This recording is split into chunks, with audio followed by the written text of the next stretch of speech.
Okay, I would now like to welcome Margy Feldhuhn and Jessica Rhodes, who are joining me all the way from Rhode Island, New York. And Jessica is the founder and co-director, and Margy is director of Interview Connections, which is the world's very first and now the leading podcast booking agency. Now, when I first heard this term, it was very new to me, but it made sense to me because it's just like having a talent agency, I guess, but you're very targeted on the podcast guesting side of it. So, Jess, I'll go with you first in your own words. What was your business, or what is your business, and how did you build it, and how did you get here? Yeah, so we are, as you said, we're a podcast booking agency. So what that means is we represent entrepreneurs, we represent successful 6, 7, and 8-figure service-based entrepreneurs, and we book them as guest speakers on podcast shows. I started the business in 2013. We were the first to market with a service of this kind. And we've grown tremendously over the last 7 years. And we help our clients increase their brand visibility and generate really qualified leads by getting them on shows where they can share their story and share their message and have an impact. Perfect. And Margy, you came into the business a little bit later, but now actually a part of the driving force that is Jess and Margy. I think, you guys do have acronyms and nicknames that to do with the combination of your name. I'm not going to go there right now. But Margy, can you tell me a little bit about your experience coming to Interview Connections and where the business is at now? Yes, absolutely. So I came on board in 2016 and was co-owner in 2018. And we've gone through a lot of shifts as a company. One of the big changes we went through is getting rid of contractors and going to an in-house employee model, which has been really incredible because it's allowed us to really level up the caliber of client that we work with.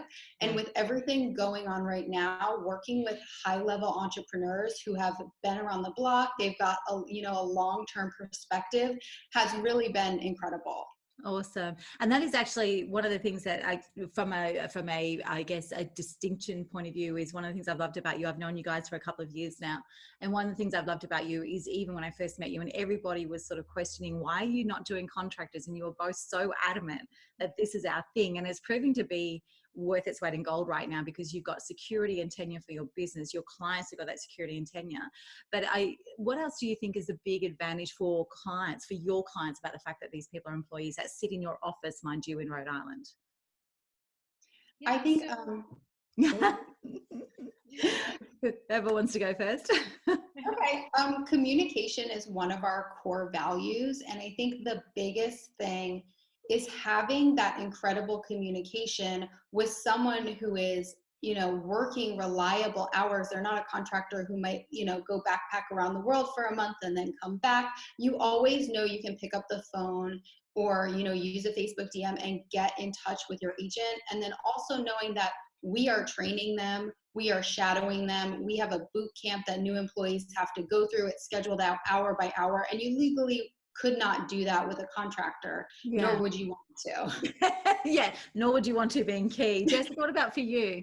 Yeah, I mean, definitely what Margy said, and it's just the amount of control that we have with employees makes the world of difference for clients, because we can set certain standards and how clients are being communicated with, how clients are being represented, that with a contractor, it's up to the contractor to fulfill the deliverables, but in the way that they see fit, not in the way that the company sees fit. So we can, really get into our employees emails and work social media accounts, and make sure, not in a weird way, but with them and shadow them and train them to help them be more effective. Whereas with a contractor, they could be providing, and this is the other thing, contractors provide this service to you and could provide it to multiple other clients of theirs. And so I didn't want to have, bookers who were also booking for my competitors, because they could if they wanted to. Absolutely. So speaking about the fact that, you've always been, and both of you always been really focused on building the culture and having people physically in an office, and, and the office dog and everything like that you do, and the other things that you bring into the culture. What's happened to your business in the last couple of weeks? Because you're in the US and you guys are really in a different stage of the pandemic than what we are here in Australia. So yeah, it's interesting because we started as a remote business and then we got an office, and then over the last year or so we added in 1 to 2 work from home days a week. Yeah. And we have in our mind that once we outgrow this current office space that we will go full remote and kind of play with maybe a co-working space where employees have an ability to work together. But it is such a virtual business that it hasn't been a big problem. Like, Perfect. and it's actually opened up opportunities because since we were forced to be 100% remote, normally, for example, I'll be in the office like training and shadowing during a certain time period, but because we're forced to be remote, I have to be now, well, we all have to be on Zoom, where I can actually, like, we can see their screens, and Yeah. we're catching things that we wouldn't have caught because I wouldn't sit next to someone and like look at their screen right next to them physically. Like, I just Yeah. wouldn't do that because it's like breathing over their shoulder. Yeah. But on Zoom, they can share their screen and I can be walking them through stuff. So we actually like have had some big breakthroughs because we were forced to be remote. That's sensational. It's one of the clients I was speaking to yesterday was actually talking about the same thing. She said, we are so productive. She said, I actually thought it would go the other way. She said, but when we get on a meeting, instead of an hour, it's 20 minutes and we're seeing everything and I've got their total attention. No one's walking with phones or tablets or whatever. And she's like, this is really good. I don't think I want to go back. So, so we've got a totally different experience. So with regard to, what do you love about what you do? And I'll go, Jess, I'll go you first and then Margy. What do you love about what you do and what it creates? So there's been a shift recently. I've always loved what we do and love that podcast interviews bring people together and possibilities are created. And really, as of late, what I love is there's a responsibility that we have because we provide a service that gives people the ability to speak virtually, which is what they need. People need that now more than they ever have before. And so I love that we literally give, this sounds cheesy, but we give people access to the world with the safety of being able to stay at home and the security and the peace of mind of not having to leave their families and spend thousands of dollars on planes and hotels and all of the things. So that's what I love, is it really opens up a new world of possibilities for our clients that Yeah. they didn't see possible before. Yeah. Yeah. And that's exhilarating. It's the same with the speaker training. Like once somebody knows how to articulate something, you see their face light up and there's all this possibility in front that they never had before. And that's the only reason I stay in it, to be honest, is because of that possibility that gets ignited. What about for you, Margy? Because I know you're really passionate about it. Yes, I am passionate about the impact that, and you know this better than anyone, the incredible impact that people can have when they're speaking and sharing their story. And I love that it takes down that barrier of having to see someone speak in person. They're suddenly so accessible and they can impact so many more people. And there's such an incredible ripple. And the other thing I love is like when you hear someone speak and it's really incredible, and I'm thinking of times I've heard you speak, Jacqueline. I haven't paid them for this, guys. Yeah, you want to share it because you get so fired up seeing it, and then you go to your friend and butcher it, trying to like tell them how amazing it was. And so I love that you can get so fired up hearing someone speak, and then you can easily share it. And then I don't have to butcher it. I can send you the episode, and then we can talk about it. And I love that. Yeah, actually, it's interesting because I had people yesterday. We were speaking before we came on. I did a big 15-hour drive yesterday, just getting ahead of the lockdown laws here in Australia. And it was really funny because when people realized I was doing that drive again, I'm known for doing long road trips. Everybody was sharing their favorite podcast episodes and they were sort of sending them through an email. I'm like, guys, can you message them to me? Because I can just click through that way. Like, so it was just, and it literally yesterday, I listened to 15 hours of podcasts on that drive, and it becomes like one of my clients calls it drive time university. And that's what I love about what you girls are doing. It's actually that, and Maggie, I think you hit on really well, like Jess, the opportunity, but also it's that accessibility. This makes you so incredibly accessible. And, for everybody in my world, it's actually about that visibility right now. So you have changed, I've seen in your messaging and your marketing in the last couple of weeks, you've really shifted to that, you can still speak. There's a place for you to still speak. So how is that landing and resonating? And have you noticed any difference in how people are responding to that? Yeah, it's been really interesting because I'm doing calls with people, and people are seeing like they need to do this. Like it has literally shifted from a maybe or a want or a nice to have to a need to have, and the urgency is there. Yeah. And it's just interesting to see what's happening in the world with how everything with the pandemic is impacting the economy, because I'm seeing through the calls I'm having entrepreneurs that are literally hoarding their cash and not wanting to do anything until they see what happens. And then I talk to entrepreneurs that are just like, yes, like give me 50 bookings in 6 months. Like this is an amazing opportunity. Like they're going crazy. And I'm like, awesome. And I think that's actually, we're noticing that as well within here in Australia, just generally speaking, as people are either going, I need to protect everything I've got in case I lose it, or they're going, actually, this is the time to double down. This is the time to actually go deeper, get ready, get stuff going. The mentoring side of my business is actually starting to pick up, which has been really surprising. But it's those people going, you know what, I've got the time and space right now to go deep and create this stuff. And so, you know, and I think with what I've seen, the shift in your messaging, I don't think it's going to change much for you girls over there, and globally, because you can do this for anyone. Margy, from your perspective, what do you think with that, as far as the messaging going and the change and the shift and how it's landing? I think it's been great because podcast guesting is kind of a term that needed explanation. If you're Yeah. not in, it's kind of jargony, but now being able to say virtual speaking opportunities and also virtual high-end networking is really getting people's attention, Oh, because not, yeah, because oh, not that's only, nice. I hadn't seen that one yet. That's really nice. yeah, Everyone take note of that. That's what we're looking yeah, for. we've got that coming out as well. But so not just the obviously the speaking opportunity that you're getting and the exposure to those audiences, but we really have been training our clients since day one to treat this as a virtual high-end networking opportunity. A lot of the ROI we see our clients have comes from these incredible connections with hosts who are fellow entrepreneurs in a similar space. They're centers of influence.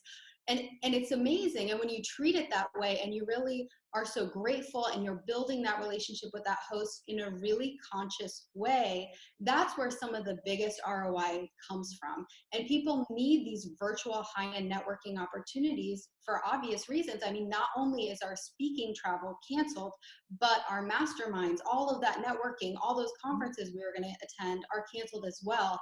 And this is a way to still get that networking virtually. And I would say in a more meaningful way, because at a conference, you're talking to so many people for maybe 15 minutes, you're mixing up your business cards, you don't know who's who, but really sitting down now in your house Yeah. and having, Everyone, we're all in our own homes right now.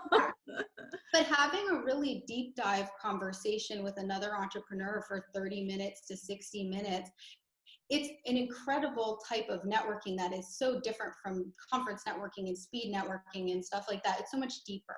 Yeah, absolutely. I couldn't agree more. Just even from the experience of putting this series together, you know, I'm getting to have conversations with people that I normally wouldn't have access to, which I love. But what's actually been the inadvertent part of that is they're actually seeing that I have skills in this space.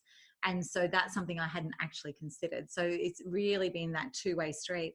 So when it comes to an actual good podcast guesting strategy, what are the elements of that? Who's going to tackle that one first? I'll tackle it first. So yeah, an effective podcast guesting strategy. I mean, it really, number one, I wanted to start by touching on taking imperfect action, and really getting started, because what I see a lot when I'm speaking with entrepreneurs who have been through one of our master classes, or, you know, they get on a call with me and they're like, well, I don't know what my stories are going to be that I'm going to share, and I don't have my landing page set up. And I'm like, you don't need to worry about any of that. Like, you know, there's no point in figuring all that out if you're not actually on the court in the game Yeah, playing. because actually until you're actually in that arena or on the court, as you say, you don't even know if what you're planning is going to land, do you? Right, exactly. And I always like to emphasize that, yes, we're talking about virtual speaking, but these are conversations. Yeah. And we don't need to rehearse our conversations. I mean, it's important to prepare. You want to know what your topics are. You want to know, be confident. That's like, you know, kind of step one. But if you're a successful entrepreneur, you're doing multiple six figures, like, you know what your expertise is, you know Yeah. what your zone of genius is that you can teach. So, yes, when you're creating a keynote, writing a book, like all of that, yeah, you need to do a lot of work, and all of that does help you be a better guest. But to be a great podcast guest and be successful with it, you have to be ready to show up, provide Mhm. value, and be a good conversationalist. Like that is Yeah. just that would be step one. Yeah. Fantastic. So what would step 2 be? What would we do after Step that? two, yeah, Marty, do you have a step two? Should we kind of go back and forth? Sure. I mean, I think step two is really, well, like Jess said already, delivering incredible content. And the thing that's really great about podcast interviews is you can't be all sizzle and no steak. If you just have flashy marketing and nothing to back it up, it's not going to be good. And that's why podcast interviews are amazing, because people get to see exactly why you're the real deal. So Yeah. I would say it's delivering value. Yeah. And the other thing really is building momentum. Like we are talking about doing 4 or more interviews a month every single month. It's not like I'm going to try a few and wait till they come out and see how it goes. It really is a snowball of a strategy, and it takes momentum to get good at it, to really uncover these opportunities. And every host will bring out something kind of different in you, because like Jess said, you're not just speaking, it's a conversation. So it will Absolutely. go. Yeah, so when it goes different places with different people, you might come out with something that you weren't even thinking about, and you're like, "Oh, this is great. I need to keep messaging on this. I need to keep speaking on this." So really the momentum and the consistency is really important. Yeah, and I think that's a really good point about every single interview that you do, and that's for everybody listening, is to actually really get into this and don't do it just for the sake of doing it. Make sure it's on brand and making sure it's actually going to take you the right place. But I know I've done a few podcast guest interviews in the last few weeks, and some of them have been with a couple of people that we both know. And what has been really interesting is the interview that I did with you is completely different to one that I did on Friday, and I was really quite astonished with the difference in the content. And the reason I'm using those two is because they're both the US market. And, it was really quite astonishing to me just how different it was. And I think that's really important for people right now, because this rush to digital and this rush to virtual and this rush to being online, what I'm seeing is a lot of people showing up quite one-dimensionally. And it's sort of like, oh, this is what I need to be in front of the camera right now to get your attention, to cut through. And it's very one-dimensional, and people are actually already getting sick of it. So I think the depth that we have with the podcast guesting strategies is really important. One of the things I know that you do is you do make sure when you're working with someone that they get very clear on what their core questions are, right? So as in, recommended and suggested questions for a host to ask you. What's the purpose of getting those questions out and about? Yeah, the suggested topics and questions are really important. And sometimes I'll get pushback from people like, I just want the host to ask me what they want to ask me, or I'll talk about anything. And it's so important to have suggested questions because, I mean, number one, this is an intentional marketing strategy. So you want to like set yourself up for success. If somebody reaches out to you and says, I want you to be on my podcast, and you are willing to do that, then yeah, they can ask you whatever you want.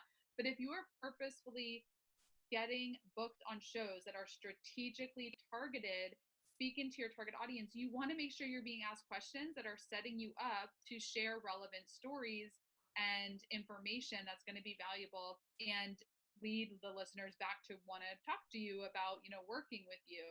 It also makes the host job easier. When you Yeah. provide suggested questions, I always like to say, these are suggestions. You can ask me whatever you'd like, but you want to make the host job as easy as possible. Yeah, absolutely. So how do you actually go about building those questions without giving away the secret sauce that makes interview connections amazing? How do you go about building those questions and extracting them from someone? Because I know with what I do, and I said earlier, we had a conversation with a media agent as part of this as well. And I know that it's very much about getting the right message out. So how do you go about building, excuse me, how do you go about building those questions with a guest, with a client? Yes, I love doing this. Yeah, look, your whole body's just lit up then. I love it. These strategy sessions with clients to help them figure out their questions are like my favorite thing. So one of the things that I like to get at, a lot of people start with like the questions, how did you come up with the idea for your business? And what do you talk about in your program? And I'm like, no.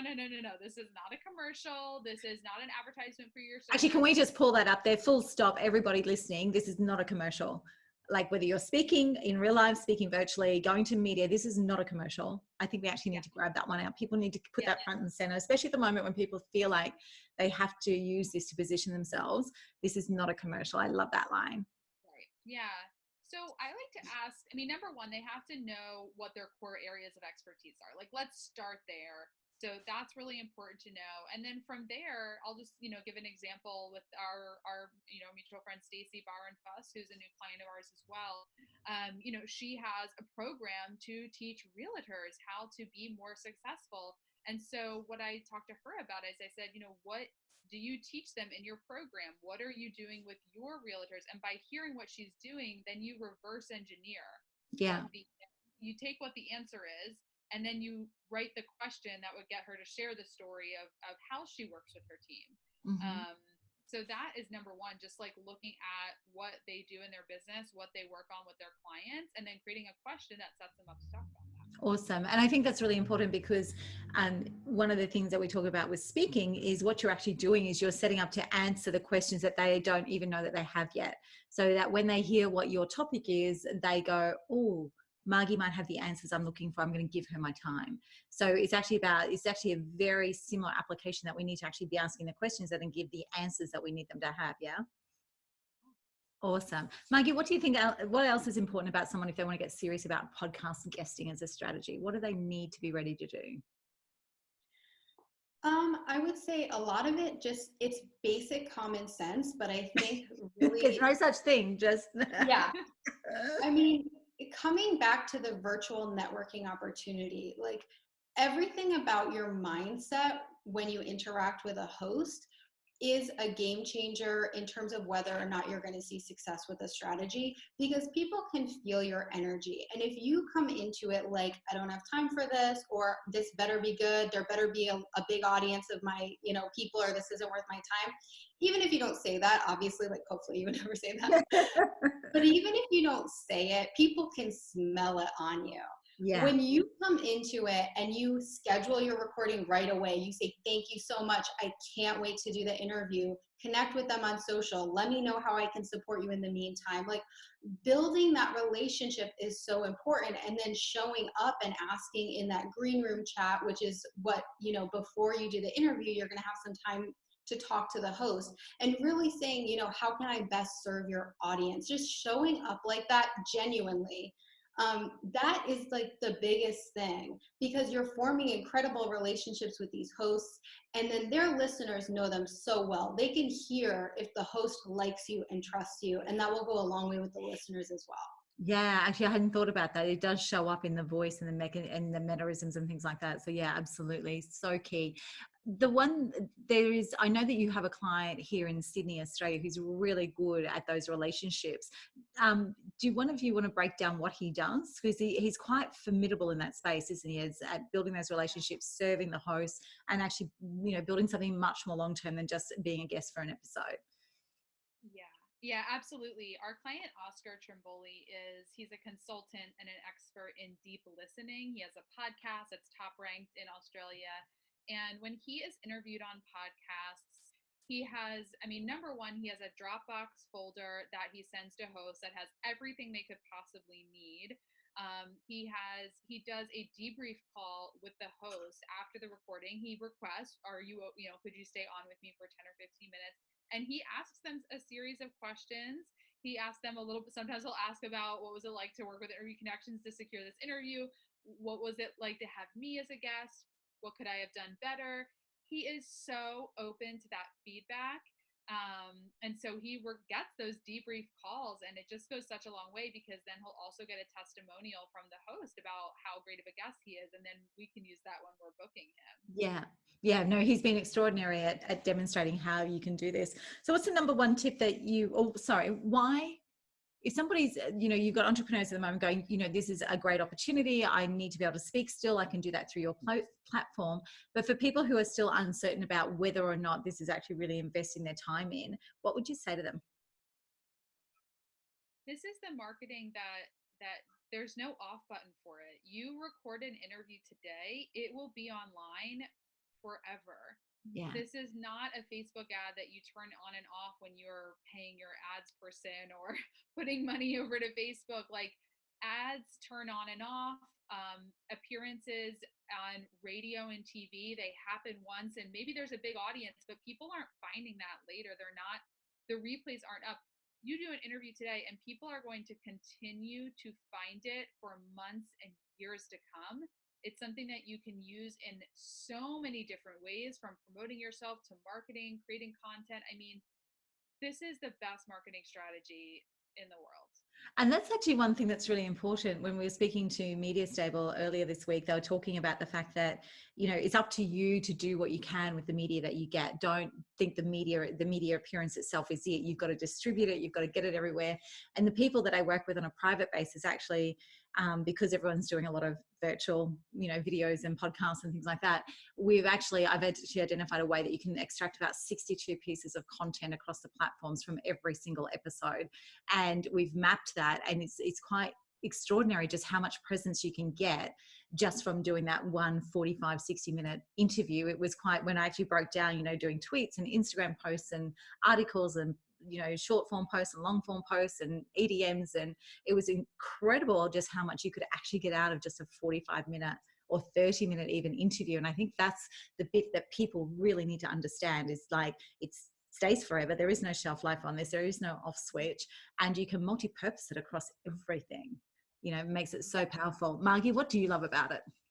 I mean, just back to the multi-purposing, I love that there's a million different things you can do with one interview, and I even more love that you don't have to do it. Like, Yeah, I know. once you deliver the Set it content, up. yes, you can outsource it to anybody because you've done your zone of genius. You've delivered the great content in the interview. Anyone on your team can, repurpose it into the articles and the posts and all that stuff. So I'm all about like working smart and like showing up and delivering what I do, and then being able to delegate that. So I think that's just an incredible part of it. Actually, it was quite incredible because the episode that we did together, I actually just loaded the audio, because at the moment, like a lot of people in my sort of business, it's just me right now, and this sort of hiatus while we work out what the new world looks like. And so I was like, oh God, I've got to actually do that. And what I did was I actually just uploaded the audio into a free app, Otter, and it just transcribed the whole thing, and it was like less than 5 minutes, and I was like, wow, okay, so now I can get that done. And so it's not quite as burdensome, even if you don't have to outsource to it. It's not about listening to it, it's not about getting it transcribed. Just find an app that does that for you. And there was like a 98% accuracy on it, and it was incredible, because now we've got this I've got this content. It's not we right now I've got this content that I can multi-purpose and get out there myself. So it's really, really that leverage ability. What's the smartest way you've seen someone use an episode? That's a great question. I mean, this isn't really something, Jess might have a more specific answer. This isn't really something about like one person leveraging it, but something that we've seen that's been really cool is the social proof. So we found that, obviously you're thinking about who's in the audience of this podcast that I'm on, but we've had clients have incredible results because people saw them somewhere, Googled them, and then all their interviews came up. So not only did they see, wow, this person is out there everywhere, but sometimes they'll listen to one and then they come to a sales call and they know you and they trust you so much. So I think that's an incredible way that we've seen our clients really benefit from them. It's not a real repurpose, but the social proof aspect is big, and I don't think a lot of people necessarily think about it. That actually can't be underestimated, because it is actually, we've got a mutual colleague, Kelly Roach, and she talks about, how does someone download you in a day? Like, how can someone binge watch you? And I hadn't even thought about the amount of different podcasts, if you actually had them in a central directory, even like without Googling, like that is actually where they can jump in and out. And because you've got, as you said, every conversation is different, then they get every facet of you, don't they? I hadn't actually thought about that. That's incredibly powerful. Absolutely. Yeah. I interviewed our client, John Stoy, in our Facebook group, Guest Expert Profit Lab, and he shared this exact story. He said, I had a prospect meeting and he posted his interviews to his Facebook page. They went to his Facebook page, saw the interview, downloaded it, and then at their next meeting, the prospect said, yeah, I listened to your podcast. So yeah, that's a specific example to show that it is a really powerful Yeah. way to close sales faster, is because people are seeing that you're not just a service provider, you're a leading expert. Yeah. It's that positioning of expert, isn't it? And so what do you find the most fun element of what you do in your job? I'll go you first, Jess. What do you love? What's the most fun bit? The most fun bit about this business Yeah, or podcast? about what you do. Like if you, what's the most fun? What's the thing that really gets you going, that you really enjoy, that really lights your world up?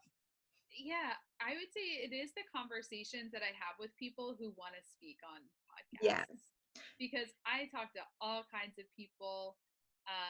I mean, I just I realized you have set up a business where you're just paying yourself to have chats, didn't you? I do. Yeah. I mean, my job is just having chats with people. I mean, literally, I got on a call with somebody who has an e-commerce business selling cabinet knobs.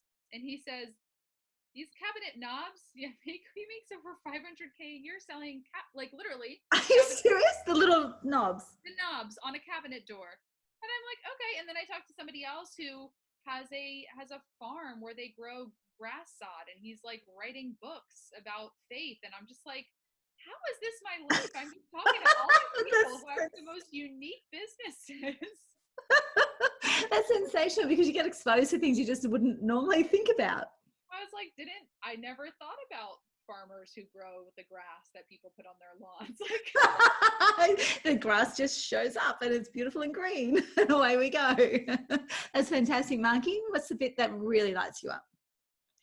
I think being the guinea pig, because so not only do we obviously sell this strategy and book our clients, but Jess and I are also on at least 4 podcasts as a guest every single month. So, and we've actually done a lot with our client community, especially with everything going on. So now we're having a weekly quarantine Zoom call with all our clients who want to be on it, so we can do training and stuff like that. And it's been so fun to like try things out and come back. Like working with you, I was able to come back and say, if you write out your top stories, you're going to be able to deliver them so much better on the interview. Don't read them, obviously, but that's a game changer. So look at those suggested topics and questions, what stories they're queuing up for, and make sure you've written out those stories so you know where you want to drop people in. And then we started doing text opt-ins so that we could try it out, so that we could tell our clients, okay, here's how you do an effective text call to action at the end of a podcast. So it's really fun to be doing the strategy along with them and being like, hey, here's what's working for me, what's working for you. So that's just been very exciting. And I've increased the number of interviews I've been doing now with everything going on.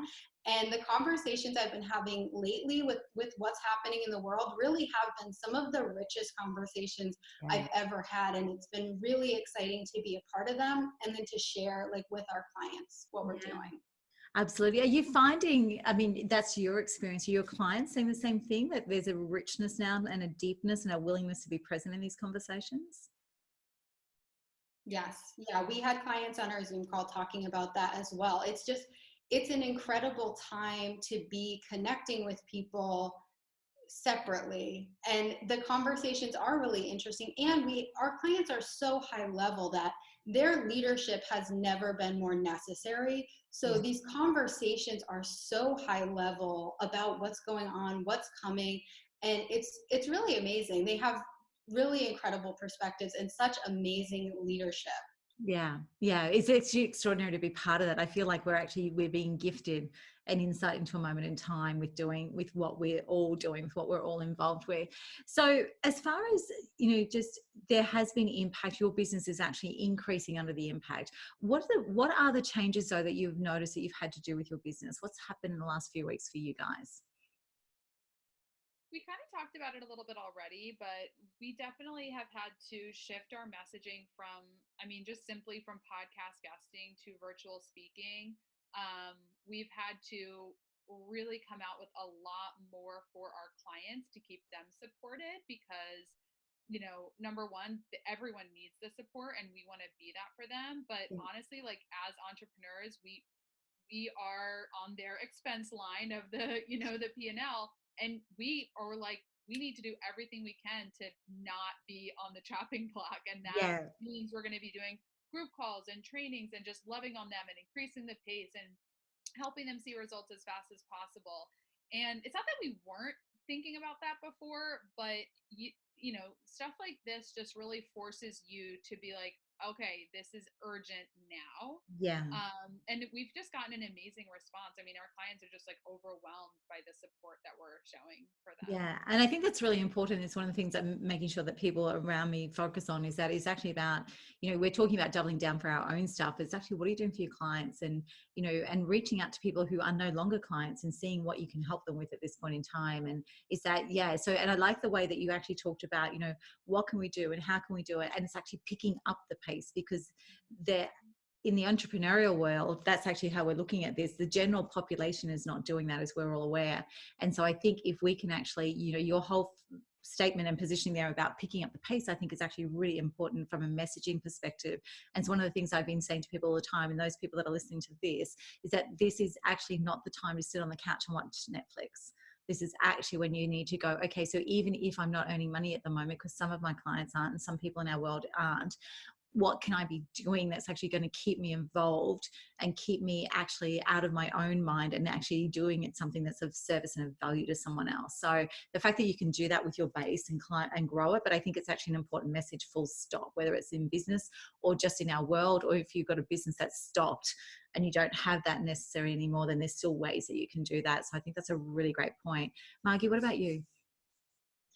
I would say the biggest shift, in addition to everything we've done with our clients and upping the communication and support so much with them, not just with the interviews, but also like, you know, what resources do you need? Are you looking for someone who does Facebook ads? Like helping them succeed in every area.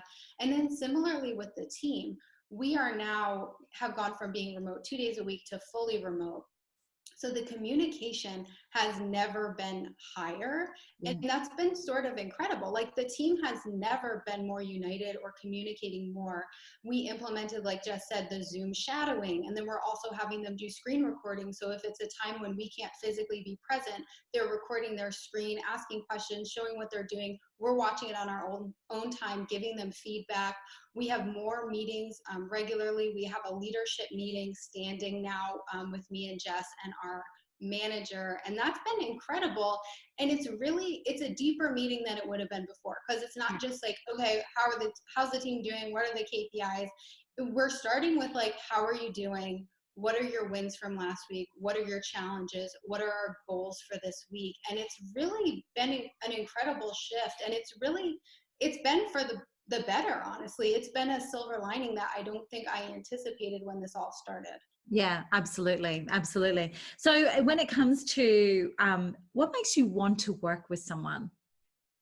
What's that X factor that suddenly gets your attention? You go, you're putting your hand up there, Mikey. Yeah. Yeah. I really am passionate and like more and more about representing people whose messages I feel strongly about getting out there. Mm-hmm. I love working with people who are mission driven, and that doesn't mean that they own a nonprofit. Like a lot of them are for-profit entrepreneurs making money, but they have something, like they want to have an impact. They have a mindset for service. Those are the people that really light me up, because they have such a strong why anchoring them in their thought leadership strategy. And those people, it's just a joy to represent them and to like amplify their voice like crazy. Yeah. Awesome. Jess, what about for you? I mean, I would definitely second that. And I love working with clients like, kind of, I shared this earlier, the clients that are like, they see the opportunity, that they're not scared or fearful or cautious or hesitant. They're like, they just see the possibility, you know, they're like, they see that, you know, we're bringing on, actually reactivating an old client who teaches people how to sell and acquire businesses, and not looking at the type of client that doesn't look at the economy and think and only see the bad parts, but sees, oh, you know what, I know it's sad, but there's a lot of businesses that are probably on sale right now. Opportunity, let's get out there and talk about this. Like, those are the clients that I'm like, yes, let's do this, let's get you out there. So that's actually that real entrepreneurial, there's an opportunity here. And one of the things that I'm talking to people about at the moment is actually, you know, human nature. This may go for a while, but there's going to come a point in time, even if we're still in lockdown, we're going to be, in spite of ourselves, we'll twist into whatever this new version of our reality is. And you've got to be ready for that recovery point. Like, the media guy was saying, Nick was saying in our interview that we did, was he said, there's a lot of people who have been on a lot of media and being commentators and guest experts, which is really what podcasting does for you. And he was saying, and a lot of them have actually gone to ground because they're just waiting it out or not sure that their message is relevant. And he said the people who are actually doubling down and building their relationship with the media right now and providing assets that the media can use, when it all swings back up and when we get to that recovery point, which will happen in spite of ourselves in the next few months, he said the people who bunkered down won't be able to knock back on the door. He said the ones that have actually been there working with the media, creating those assets and those relationships, he said they will be the new wave of the experts that are listened to, because they didn't just disappear. And we've had that with our private clients. One particular person has, there's one person in the private cohort who is really nervous, and I let her go with love. But that's not where we stand. We stand from a place of service, and we stand with moving forward. And Nick was really clear about, if you want this relationship, then you build it now. You build it now when, it's tough and it's hard and everybody's got the same issues going on, but you build it now. And I think what Interview Connections does is actually make sure that we are all going to be ready for that recovery point. Yeah, absolutely. I mean, doing interviews and investing in interviews and media appearances and speaking now, this is for your future self. Like, this recession is not going to last forever. The lockdown, shelter in place, all of that, it's not going to last forever. And we fully believe that if you are not moving forward in business, you are moving backwards. There is no standing still. This isn't a 9-to-5 job where you have a steady paycheck. If you are not pushing your business forward, or if you're just sitting still waiting, you're going backward, and it's going to be so much harder to get back up the hill. And it's going to be a backwards slide at the moment because of the environment around all of us. So what would you, to the entrepreneurs who are listening, and we've got a lot of people from startup to really well established, we've got, the pure bootstrap entrepreneurs through to the established law partners and accounting firm partners and things like that. What's the number one thing that you would say that your piece of advice would be about actually how to navigate this from your perspective? I would say that as leaders, you have a responsibility to step forward, because there is a danger of a leadership vacuum. And if everybody pulls back, people are going to follow someone, and you don't want it to be someone with a bad agenda, or, that's an extreme that we've seen in the world, or someone who is taking people's money and not actually delivering what they say they're going to do. So whether it's on a larger scale or just someone who really isn't worthy of their business, you have a responsibility, if you're doing what you do well and you know that you are, to step forward and get out there, because people need you. Yeah, absolutely. Thanks, Margy. Jess, what about for you? I don't think I could say anything better than that. That was like yeah, Margy's kind of stealing the messaging right now, isn't she? No, it's good. It's good.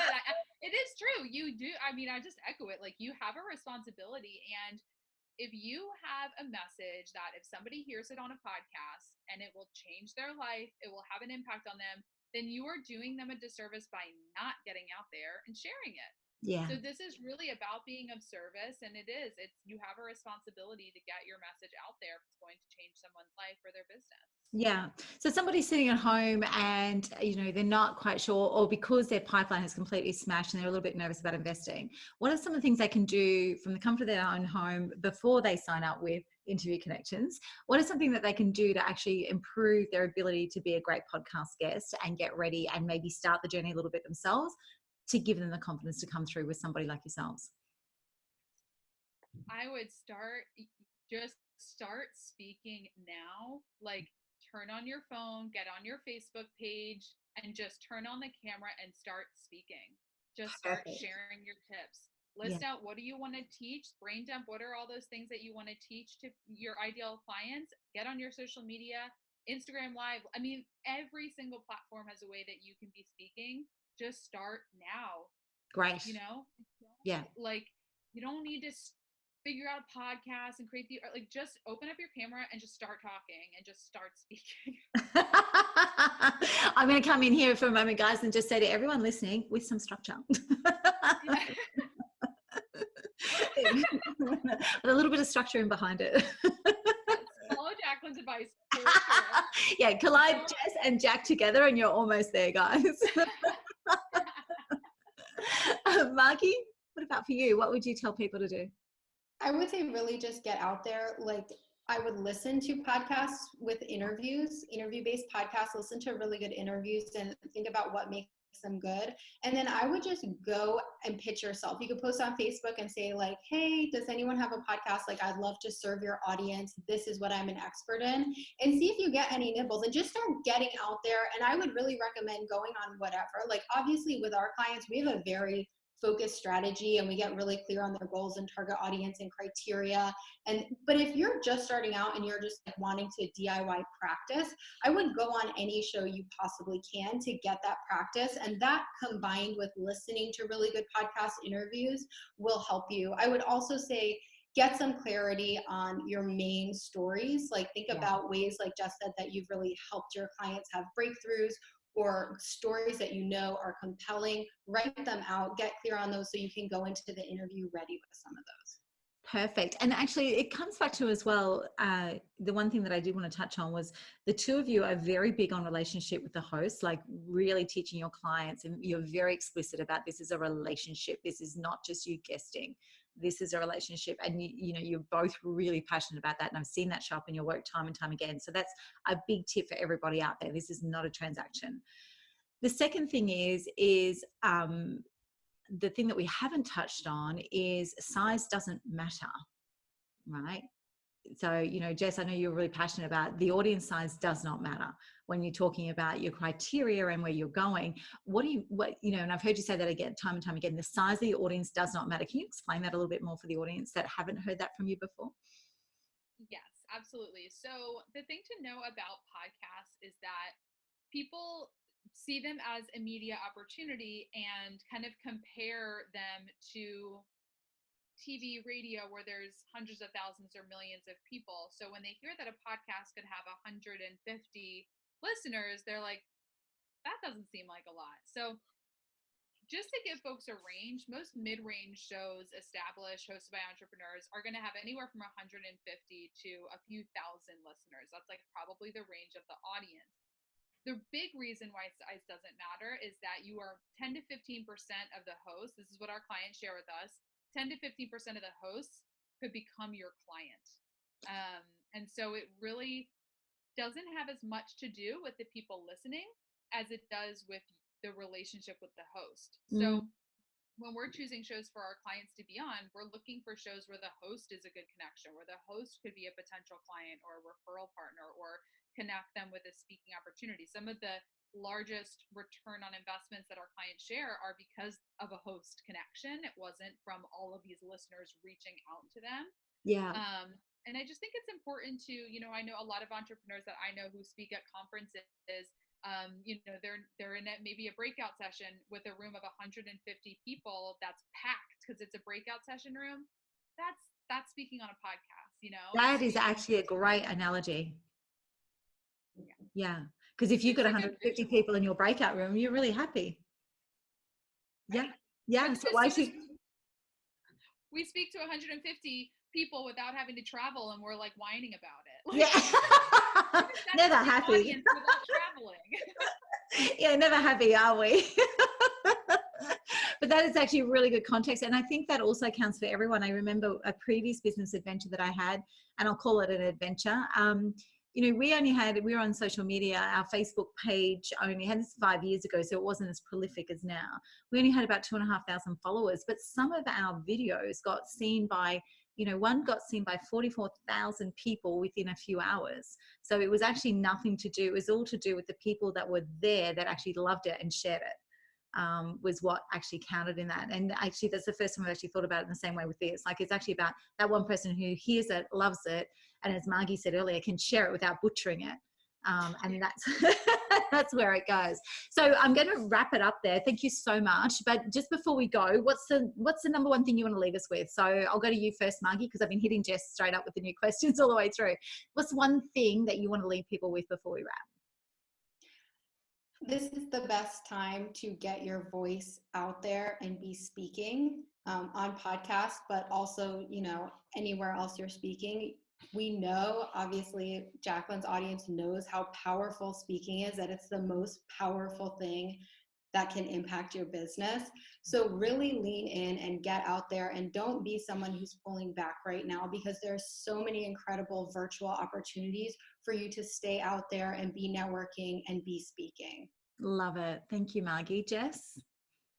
Yeah, just know that the lifeblood of a business is exposure. To keep growing your business, you need people to know about you, who need you. And this is just such an amazing way. In my opinion, it's the best way. Right now, it's one of the only ways that you could be getting exposure. And it just pays off time and time again, because these interviews are online for people to find forever. So just get started. This is not something you need to overthink or push off. Like, that you want to get in the game now, because your future self will thank you for it. I love that. And it's a perfect way to finish, something that our future self will thank us for. Thank you so much, Margy and Jess. It's been fantastic to be in your world again, and look forward to chatting with you soon. Thank you so much.